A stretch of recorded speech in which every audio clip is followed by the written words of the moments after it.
Ooh. I think creationists are not going to like this one. Scientists have recently built a synthetic cell-like system from non-living chemical components that can grow, copy genetic information, divides, and undergoes selection.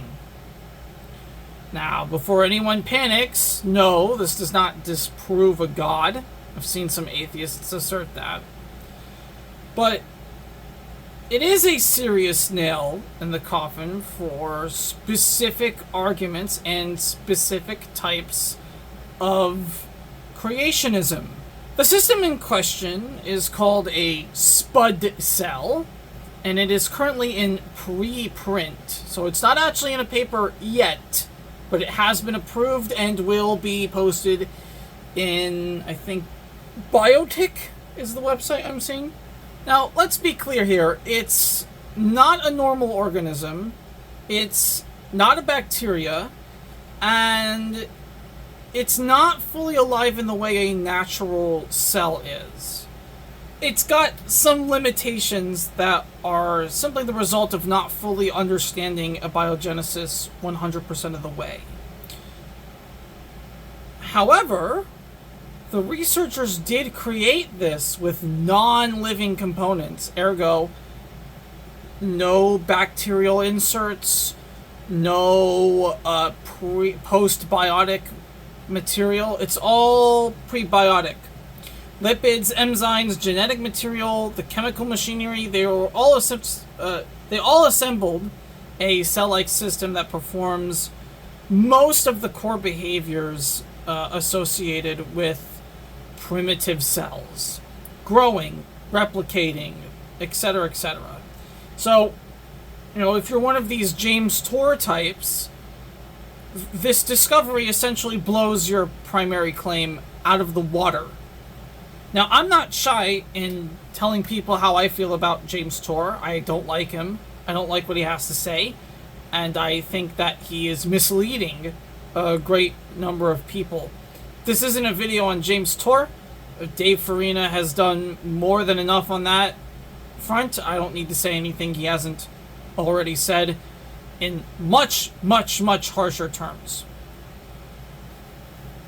But it does speak to a certain reality that for decades we have been hearing from creationist preachers, from intelligent design advocates, from all of these kinds of people, that this kind of thing, making a synthetic functional cell, was simply not possible.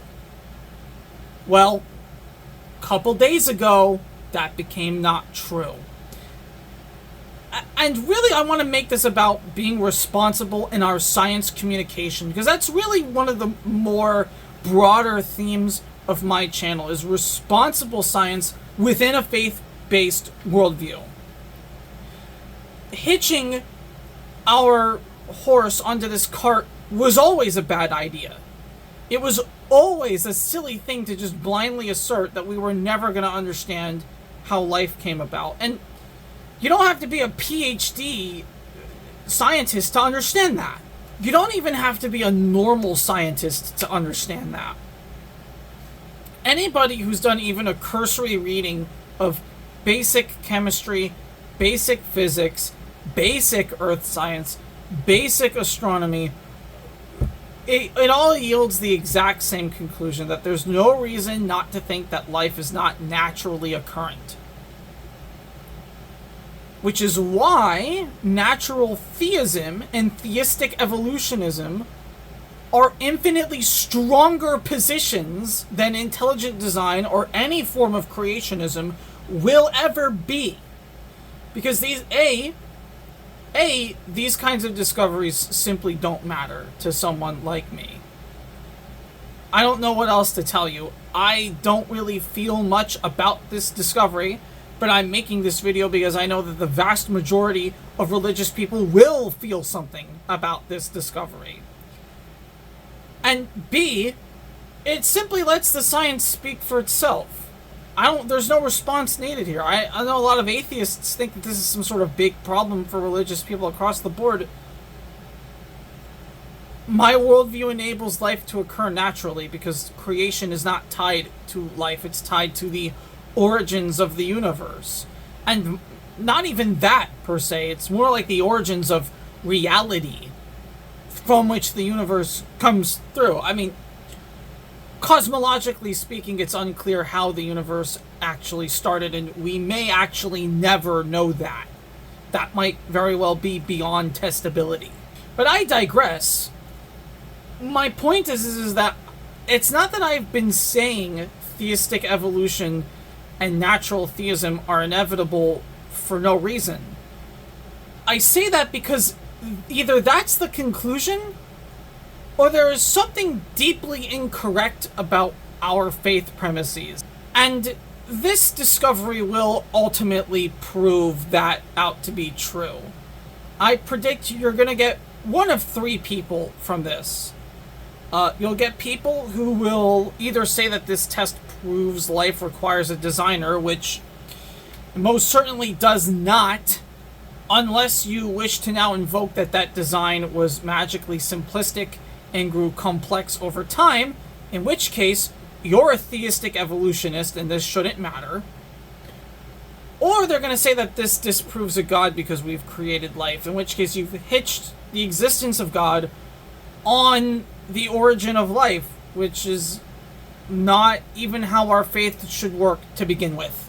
To make it clear for people who are on the fence of the theistic evolution worldview, the creation of life is ultimately still within the hands of God. All you have to do is accept that He created a universe that naturally creates life. That's it. That's all we have to accept. And I don't really think the Bible, or any other religious text for that matter, calls us to believe anything less than that, or more than that. If your argument has been that science will never be able to explain the origin of life, this study of taking a chemical system and turning it into life really ought to be the canary in the coal mine for you. It's time to jump ship and join the big boys at the big boy table. Not to sound arrogant for my own team, but quite frankly, I intellectually do not think that creationism is a healthy worldview. I don't look down on creationists. I understand why people are creationists, and I used to be one myself. But if one really takes the reality we've received from God seriously, then a naturalistic worldview is sort of the default position. And most creationism is fundamentally anti-naturalistic. I've been meaning to do a history of science on this, because I don't think people really realize that science that we use today is essentially the brainchild of many of the original natural theists. That the idea that things can be tested and that humans are fallible, these are all things from a natural theistic worldview. In conclusion, this discovery is either going to really make or break things for some people, and if you're like me, it doesn't really mean much. If you're James Torr, you're probably trying to figure out some way to explain this while maintaining your original point, in which case, best of luck. And if you're a staunch anti-theist, you're probably celebrating up and down about this, even though it's not really that big of a discovery. Anyway, that's my very brief thoughts on this new discovery. Consider being a natural theist today and a Christian or Messianic Jew tomorrow. Shalom Aleichem.